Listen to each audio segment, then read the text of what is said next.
राज्यात महायुतीचं जागा वाटपाचं चित्र स्पष्ट। भाजप 28, शिंदेंची शिवसेना 15, राष्ट्रवादी अजित पवार पक्ष 4 तर रासप 1 जागा लढणार। हेमंत गोडसे उद्या मुख्यमंत्र्यांच्या उपस्थितीत नाशिकमधून उमेदवारी अर्ज भरणार। सूत्रांची माहिती, जो उमेदवार देतील तो निवडून आणू। बावनकुळेंची प्रतिक्रिया, तर पालघरची जागा भाजप लढणार असल्याची माहिती।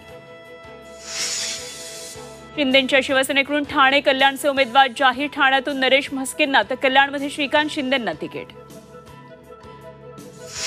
सांगलीत बंडखोर उमेदवार विशाल पाटील यांच्यावर आज कारवाईची शक्यता। हायकमांडशी चर्चा करून कारवाईचा निर्णय। महाराष्ट्र प्रभारी चनेथला यांची प्रतिक्रिया।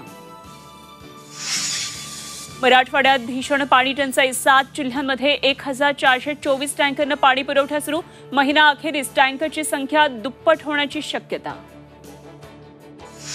दिल्ली आणि नोएडातल्या 60हून शाळांमध्ये बॉम्ब ठेवल्याची धमकी। दिल्ली पोलिसांकडून शाळांची तपासणी। विद्यार्थी आणि पालकांमध्ये भीतीचं वातावरण।